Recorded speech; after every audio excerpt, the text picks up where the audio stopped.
Ruth capítulo 1.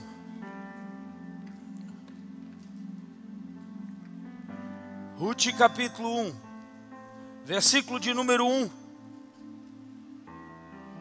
Diz o seguinte: nos dias em que julgavam os juízes, houve fome na terra. E um homem de Belém de Judá saiu a habitar na terra de Moabe, com a sua mulher e com os seus filhos. Esse versículo 1, irmãos, ele é grande demais e complexo demais, porque ele não se trata de um versículo, mas ele se trata de um retrato histórico de uma nação, de uma cidade, de um povo e de uma família. Esse versículo não é mais um versículo das nossas Bíblias, mas ele traz consigo uma pintura, um quadro de juízo sobre uma nação, sobre uma cidade e sobre um povo. Aqui, na parte A do versículo, diz que esse período foi o período dos juízes. Deus estabeleceu juízes sobre a nação de Israel. Os juízes foram levantados para julgar o povo. Eu não quero forçar o texto, mas eu quero te levar a entender algo. Os juízes, eles foram estabelecidos por Deus na condição de autoridade sobre o povo. E se eu pudesse traduzir isso para os nossos dias, eu olho para esses juízes como discipuladores, como pastores de um rebanho. Problema: esses juízes, eles estavam com os seus problemas pessoais. Se nós formos olhar a vida dele, é claro que esses homens tinham suas dificuldades pessoais, mas eles estavam julgando um povo de dura cerviz. Então, se eu traduzisse a palavra juízes para discipuladores, eu conseguiria ter uma ideia melhor de que retrato é esse, muito parecido com o retrato do que nós estamos vivendo. As pessoas hoje não se submetem mais às autoridades. Pastores hoje, líderes hoje, que são donos de si mesmos. Cada um de nós pleiteando, lutando, batalhando por seu reino pessoal, por sua torre, e eles querem, cada um deles, fazer o seu nome célebre. E eu me incluo nisso, porque muitas vezes nós batalhamos em prol de algo que parece que é tão pessoal, e nós às vezes nos esquecemos daqueles que estão do nosso lado. Será que de fato nós estamos debaixo de autoridade? Será que nós estamos trabalhando em prol de um reino? Eu não sei exatamente, talvez o pastor Davi Gruber saiba, quantos dias nós não temos chuva no Brasil. Eu estou com um pastor aqui do Chile, faz assim, pastor Christoph. Ele veio do Chile participar do encontro de pastores, e eu estou com vergonha. Ele andou comigo pelo Goiás e pelo Distrito Federal, e tudo que eu vejo são cinzas. O pastor Davi Thomas também está comigo, e é a primeira vez que ele foi ao Distrito Federal. Ontem nós pregamos juntos, simultaneamente, em 6 igrejas ao mesmo tempo. Nos dividimos, e em todos os cantos que nós olhamos, não havia chuva, a terra está seca. E talvez nós olhemos para tudo isso e diz: olha, isso é normal. Deixa eu dizer para você, Deuteronômio 11, verso 14, diz que é Deus que ordena a chuva, e é Ele que faz manar mel e azeite de uma terra.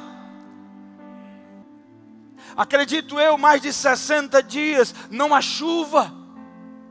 E talvez você diga: pastor, o senhor vai pregar sobre meteorologia? Não, eu estou falando que quando nós não nos submetemos às autoridades, e cada um pleiteia a sua guerra pessoal, desencadeia sobre nós um juízo de Deus, porque é Deus quem estabelece chuva, é Deus quem faz manar o azeite e o mel. E se nós não estamos tendo, irmãos, abundância, se nós não estamos vivendo o melhor de Deus, se o seu lar, se o seu casamento não é um lar de delícias, se você não está vivendo prosperidade no teu ministério, e eu não estou vendendo uma teologia barata da prosperidade, mas se você não está vivendo abundância na tua vida, eu quero dizer, pode ser que tenha algo errado. Eu não estou afirmando nessa noite, mas eu quero te levar a pensar. Por quê? Porque Belém é casa do pão, pão é feito de trigo. Na casa do pão não tinha trigo, porque Deus havia estendido a mão contra Belém e contra a família de um homem chamado Elimeleque.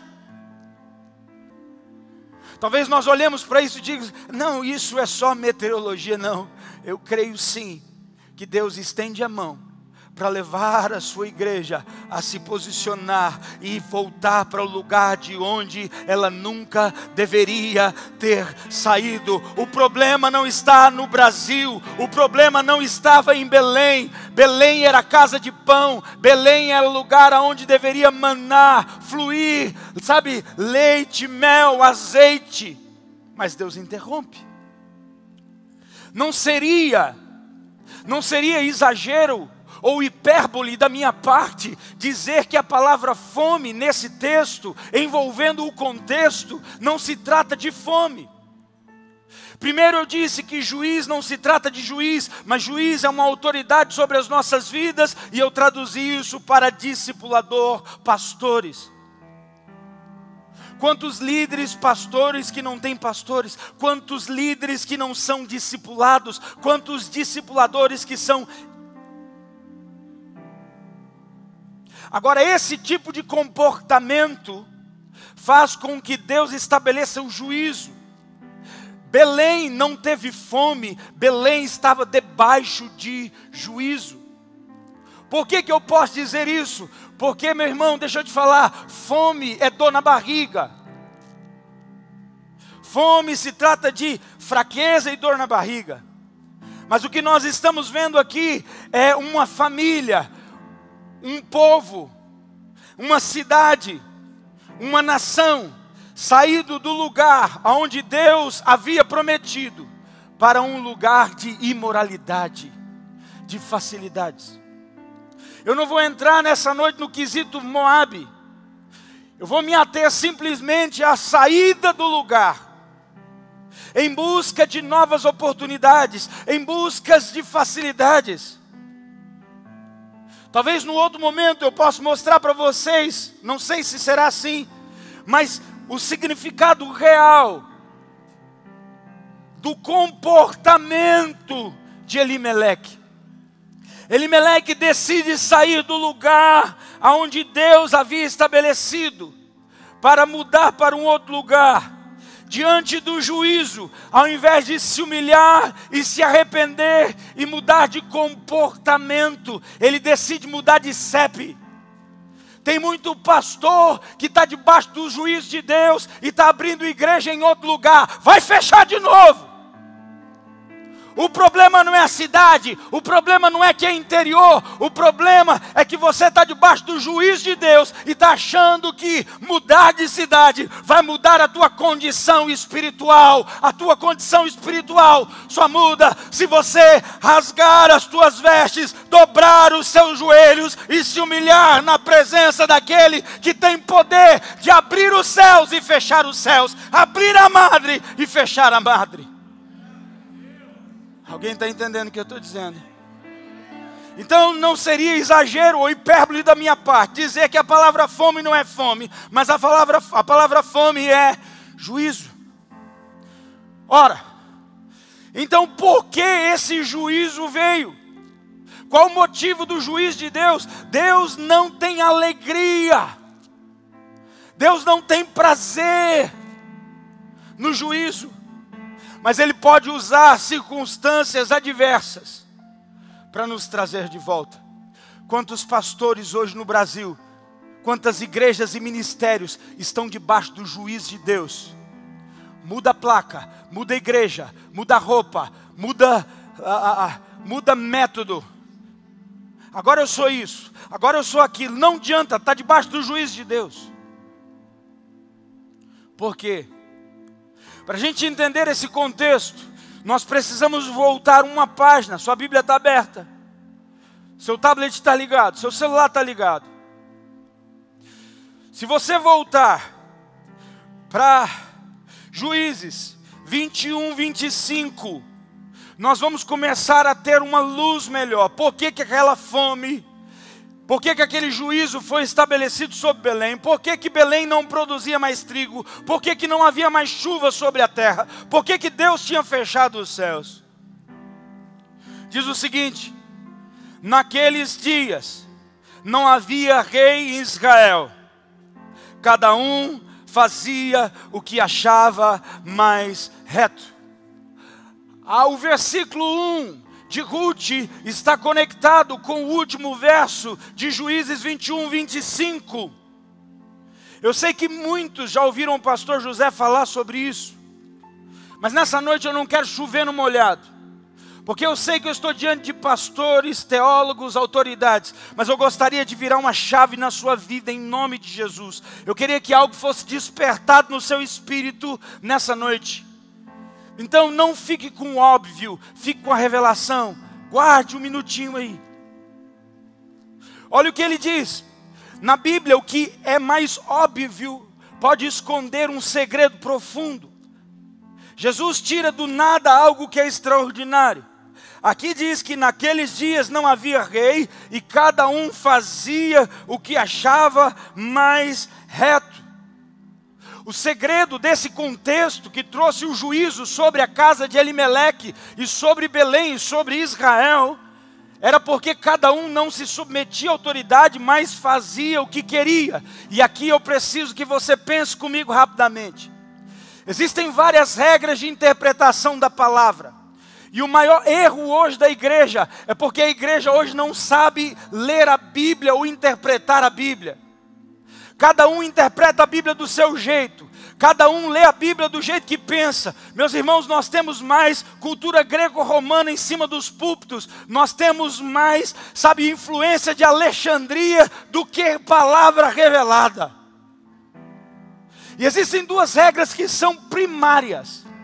Regra número 1. Regra da recorrência. Quantas vezes aquele contexto ou aquela palavra, ela é citada na Bíblia, ou mesmo num livro. É a lei que nós chamamos da recorrência. E quando eu estava olhando o contexto de Elimeleque, o Espírito Santo ministrou no meu coração, volte alguns versos, eu voltei no capítulo anterior, e a expressão, naqueles dias não havia rei em Israel, cada um fazia o que achava mais reto, ele se repete dentro do próprio livro de Juízes. E aí nós temos a segunda regra, que é a lei da primeira menção. Sempre que um texto é citado a primeira vez, o contexto dele vai te trazer o significado exato do que aquela expressão ou palavra quer dizer. Quem entendeu, diz amém. Alguém está comigo aqui?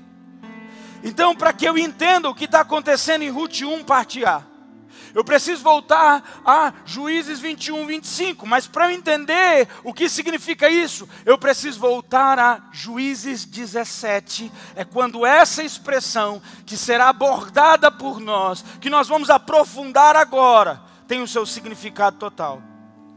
Se você pode, abra por favor Juízes de número 17. Alguns capítulos atrás, nós vamos encontrar aqui a história de um homem chamado Mica. E para que a sua mente e a minha não vagueie, vamos direto à expressão e depois a gente vai analisar o contexto. Juízes 17, 6, no mesmo capítulo, só que o verso de número 6, para que a gente possa linkar com Juízes 21, 25, para que a gente entenda o contexto da fuga de Elimeleque. Diz o seguinte: naqueles dias não havia rei em Israel, cada qual fazia o que achava mais reto. Olha para mim por um instante, é a mesma expressão? Sim ou não? Por que ela repete? Porque aqui nós temos a raiz do problema. Tem gente querendo entender o problema pelo fruto você reconhece se a árvore é boa ou não, mas você só vai tratar o problema quando você vai na raiz dela. Elimeleque não estava fugindo de uma crise. Elimeleque estava rejeitando a ação de Deus na vida dele. Estava dizendo, olha, eu vou fazer o que eu quero, do jeito que eu quero. Eu não vou me submeter a ninguém e eu vou morar em Moabe. Por que eu posso dizer isso? Porque olha o que diz. Havia um homem da região montanhosa de Efraim, cujo nome era Mica, o qual disse à sua mãe, os 1.100 ciclos de prata que te foram tirados, cuja causa deitava as maldições, e de que também me falaste, eis que esse dinheiro está comigo, eu o tomei. Então disse a mãe de Mica, bendito seja o Senhor, meu filho. Olha para mim, o que nós estamos vendo aqui é um homem que decidiu restituir a honra da sua mãe, e ele restituiu aquilo que havia sido tirado dela. Então ele pega esses 1.100 ciclos de prata e diz, mãe, eu restituo a sua honra, eu restituo aquilo que te foi tirado. Está certo ou está errado? Está certo. Só que daí para frente o processo começa a ficar esquisito. Porque no verso 3 diz assim, assim restituiu os 1.100 ciclos de prata à sua mãe, que disse, de minha mão dedico esse dinheiro ao Senhor para o meu filho, para fazer uma imagem de escultura e de fundição, de sorte que agora eu devolvo. Olha para mim, aquela mulher estava, sabe assim, dizendo, não, eu não preciso desse dinheiro. Eu não preciso desse dinheiro. Era pouco dinheiro, 1.100 ciclos de prata é só 70 mil reais. Alguém gostaria de ganhar 70 mil reais hoje, nessa noite aqui? Se a gente liberasse 70 mil reais, você ia dizer, não, fica para você, fica para você. Não, não, fica para você. Alguém faria isso hoje em sã consciência? O que estava acontecendo é isso. O problema é que nessa conversa, o coração de ambos são revelados. O segredo do coração de ambos são revelados. O pastor Zé sempre diz que nós temos semente de quedas dentro de nós. E aqui foi revelado sementes de queda no coração da mãe de Mica e no coração de Mica. Problema. Nomes no Antigo Testamento não se tratam de nomes. Nomes no Antigo Testamento revelam a identidade espiritual, o destino profético daquela criança ou o momento espiritual que aquela nação estava vivendo. Mica não nasceu por acaso, ninguém nasceu por acaso. Todo mundo que está lá atrás, levanta a mão assim para mim, quem está na última fileira. Eu quero dizer, você está aí atrás, mas você não nasceu por acaso. Filho de Deus, você não nasceu por acaso. Pastor Antônio, você não nasceu por acaso. Pastora Nauíla, profeta de Deus, você não nasceu por acaso. Jesus te trouxe para cá. Alguém está crendo comigo aqui? Agora, qual que é o problema? Mica significa semelhante a Deus. Diga comigo, 1, 2, 3 e... Estamos chegando lá, 1, 2, 3 e... Agora nós temos um cara que, por Deus, por propósito eterno, por vontade divina, no beneplácito do Altíssimo, na eternidade, Deus disse assim, vou gerar um rapaz, o nome dele vai ser Mica, ele vai ser semelhante a mim na terra. O destino profético, a palavra liberada, a promessa de Deus na vida de Mica estava estabelecida. Qual que é o problema? Ele tinha raízes de queda não tratada, e ele estava seguindo os desejos do seu coração. Ele não estava ouvindo Deus, e por isso ele estava andando na contramão de Deus, assim como Elimeleque estava andando na contramão de Deus, saindo de Belém. Por que eu estou dizendo isso? Porque nesse bate-papo surge uma ideia. Vamos erguer uma estátua de fundição. Vamos fazer um ídolo aqui nesse lugar. Com que dinheiro? 70 mil reais. Meu irmão, 70 mil reais, acredito eu que dá para fazer uma estátua do imperador da Coreia do Norte de 28 metros. Eu não entendo de estátua. Agora, continuando para a gente caminhar para a conclusão, verso 4 diz o seguinte, porém ele restituiu o dinheiro à sua mãe, tomou 200 dos 1.100 ciclos de prata e deu a ourives, o qual fez deles uma imagem de escultura e de fundição. E a imagem esteve na casa de Mica, e assim esse homem Mica veio a ter uma casa de deuses. Começou a ficar esquisito a história. O primeiro panteão agora erguido no monte de Efraim. Efraim significa lugar de prosperidade. Naquele lugar, agora se ergue um panteão, porque alguém desalinhado com o céu, seguindo os intentos e desejos do seu coração, que não se submetia a ninguém, começa a ter ótimas ideias, mas andar na contramão de Deus. Quantos de nós estamos fazendo aquilo que nós queremos fazer, mas não estamos fazendo aquilo que Deus nos mandou fazer, e nós estamos andando na contramão do propósito eterno de Deus para a nossa vida? Deixa eu dizer uma coisa para você: se anjo fora do lugar é demônio, você imagina crente fora do propósito. Alguém está comigo aqui? Ao invés dele ser alguém semelhante a Deus, agora ele começa a estabelecer um terreiro de macumba. Erguer imagens. Ele não se contentou em fazer uma imagem, mas agora o seu ego, agora o seu coração, agora aquela semente de queda começa a crescer dentro dele. E ele diz: não, tudo bem, 12 mil reais a senhora ofertou para a primeira estátua, agora eu vou bancar uma casa de muitos deuses aqui. E ao invés dele trazer as pessoas para Cristo, naquele tempo para Deus, com o seu testemunho de vida, por sua identidade e destino profético, agora ele está desviando uma nação. Diga comigo, ehém. Todo mundo sabe o que significa ehém? Isso é coisa de goiano. Vamos ler o verso 5 rapidamente de novo. E assim esse homem Mica veio a ter uma casa de deuses. E olha só, ele fez uma estola sacerdotal, ídolos do lar, e consagrou agora um dos seus filhos. Preposição definindo propósito. Para que ele consagrou esse menino? Para agora ser um sacerdote das trevas. Meu irmão, é tempo de alinhamento. É tempo de arrependimento. Quantos pais estão perdendo seus filhos? Quantos pastores que estão perdendo a sua casa? Quantos homens e mulheres desalinhados estão seguindo os intentos do coração, porque não se submetem a ninguém, só fazem o que querem. E aí, o versículo 6 entra à tona, que ativa o versículo 25 do capítulo 21. Naqueles dias, assim como Mica, amplia o eu, cada um fazia o que queria, cada um erguia um Deus, segundo a sua vontade, um altar, um ídolo, segundo a sua vontade.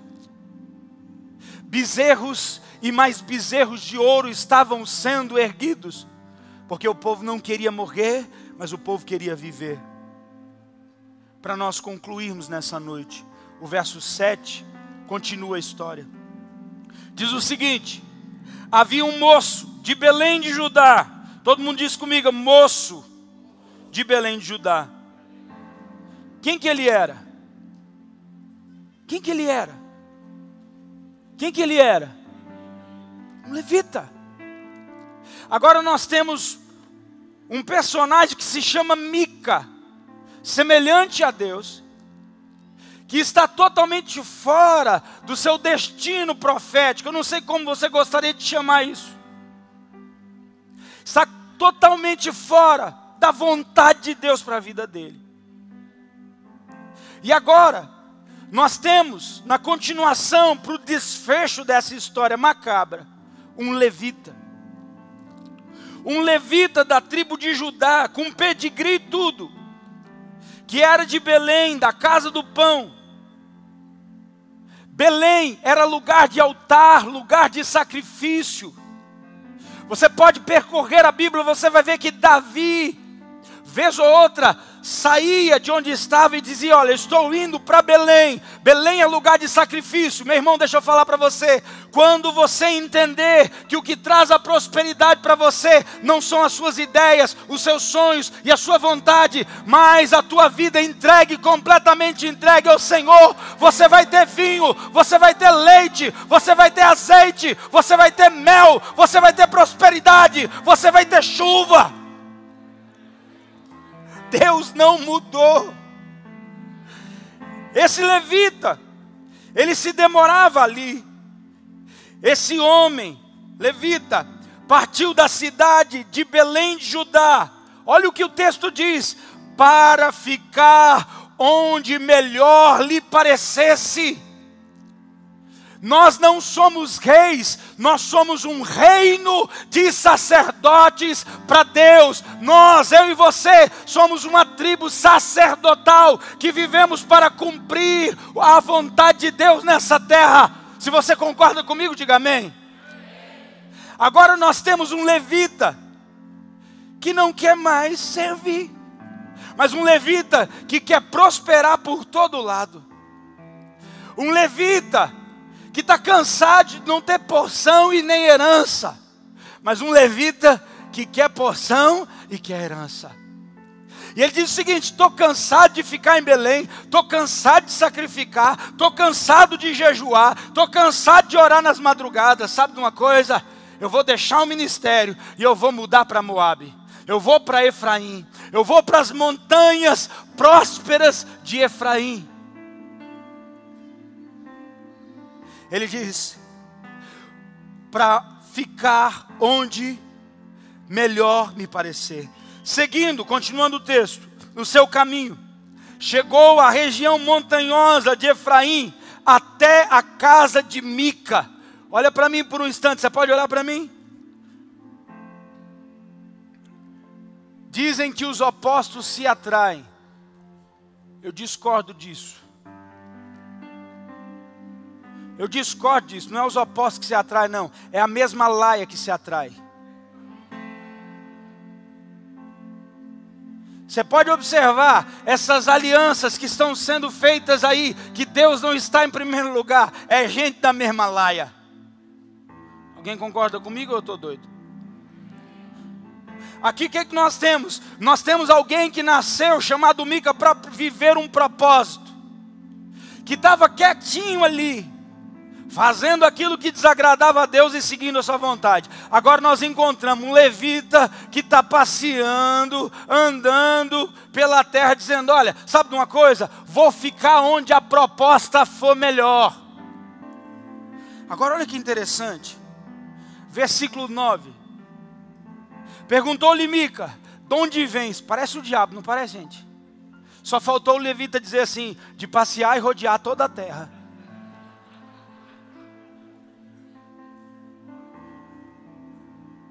Eu sou um amante do livro de Jó. Quando eu vi isso aqui, eu falei: gente, isso aqui é o capeta purinho.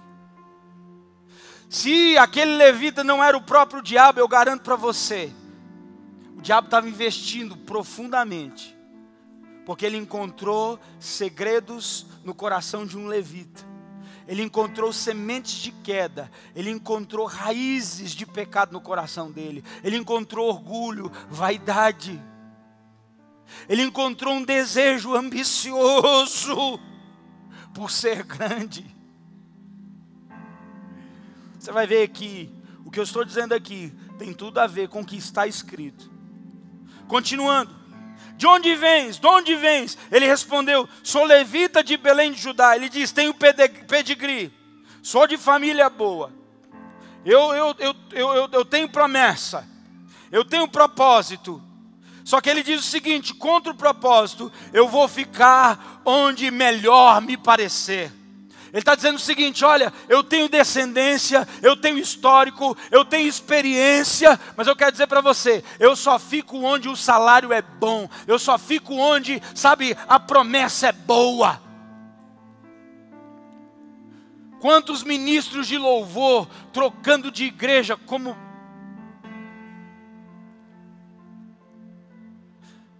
Eu tenho andado por esse Brasil, E eu tenho visto ministro de louvor, não pode fazer um sucessinho, pastor Edinho, que um pastor vem e faz uma proposta como uma prostituta. Ele sai daquela igreja, não dá nem tchau e vai para outra igreja. Porque afinal de contas, as pessoas hoje elas não querem cumprir a vontade do Senhor, mas elas querem ter o seu nome conhecido. Deixa eu dizer uma coisa para você, todos que me ouvem, é o nome de Jesus que precisa ser conhecido. É Ele que precisa crescer. Sou eu e você que precisamos diminuir. Não se trata dos meus sonhos, dos nossos sonhos, se trata da vontade eterna dEle. Mas nós temos uma igreja hoje que corre atrás de bênçãos. Eu vou ficar na igreja que for melhor para mim. Eu vou ficar onde o salário for melhor. Eu vou mudar para a capital. Quantos ministérios eu vi naufragar porque saíram do interior para a capital, pensando que iam se estabelecer por estar na capital. A Bíblia diz que é do interior que fluirão rios de água viva, diz amém. Você não precisa ir para a capital para viver aquilo que Deus tem para você. Você precisa estar no lugar onde Deus te plantou. O teu lugar é Belém, a tua casa é Belém. E lá vai fluir azeite, lá vai ter trigo, lá vai ter pão, lá vai ter prosperidade. O levita diz, olha, vou ficar onde bem parecer. Aí Mica, mais velho, mais maduro, mais próspero, ele diz o seguinte: fica comigo ser-me-er por pai e sacerdote, e cada ano te darei 10 ciclos de prata, salário. O Mica agora, desviado do propósito, se torna empreendedor do reino das trevas. E agora ele está contratando levitas, sacerdotes, fora da vontade de Deus, com promessa, mas fora da vontade de Deus. Deixa eu dizer uma coisa para você, é desses que tem promessa que o diabo quer colocar na lona. São esses que têm promessa, mas não respeitam autoridades, não se submetem a ninguém. É esses que o diabo está fazendo proposta mesmo. Ele diz o seguinte, olha a proposta: ser-me-ei por pai e sacerdote, e cada ano te darei 10 ciclos de prata, vestuário e sustento. Em outras palavras, ele fala assim: vou te dar casa, comida e roupa lavada, meu filho. 13º, carteira assinada. Nós temos a igreja registrada como organização, porque a lei nos exige isso. Mas eu quero liberar uma palavra profética nessa noite.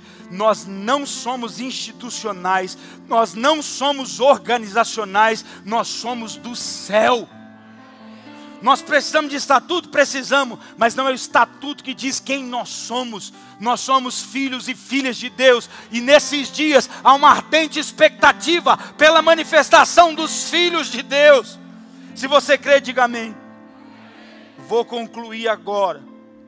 O levita entrou e consentiu em ficar com aquele homem. Abro parênteses porque a promessa era boa. E o moço, quem? O levita, lhe foi como um de seus filhos.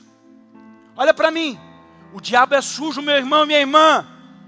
Deixa eu dizer uma coisa para você. Mica prometeu que ele seria pai e sacerdote, autoridade, mas o final daquela história é que ele era nada mais, nada menos do que simplesmente filho, como qualquer um dos seus filhos dentro da casa de Mica. Tem muito pastor, tem muito líder sendo seduzido por não abrir o coração, por não se submeter à autoridade, por, sabe, nunca rasgar e abrir e dizer: olha, eu tenho vontade, eu tenho sonho, eu sou tentado, eu tenho pecado, eu tenho pensado. Esses líderes estão debaixo dessa condição, e por não entender isso, estão recebendo propostas. Cuidado com as propostas de Satanás. Cuidado com as propostas de Mica. Eu concluo agora. Então, verso 13, disse Mica: sei agora que o Senhor fará bem, porquanto tenho um levita por sacerdote. Tinha acabado. Acabou. Esse é o contexto que desencadeia todo o juízo de Deus sobre Israel. Elimeleque sabia exatamente o que significava sair de Belém para ir para Moabe. Elimeleque era um ferreiro. Elimeleque fazia espadas. E Elimeleque disse: eu vou fazer como aquele levita. Eu vou para Efraim, porque em Efraim tem salário. Em Efraim tem roupa. Em Efraim tem comida. Em Efraim tem proposta. Mas eu quero dizer para você, com dinheiro ou sem dinheiro, viva a vontade do Senhor. Por que eu estou dizendo isso nessa noite? Porque eu gostaria que você sondasse o seu coração. Nesses dias eu vou estar sondando o meu. O que os meus sonhos pessoais, ou para onde estão levando os meus sonhos pessoais?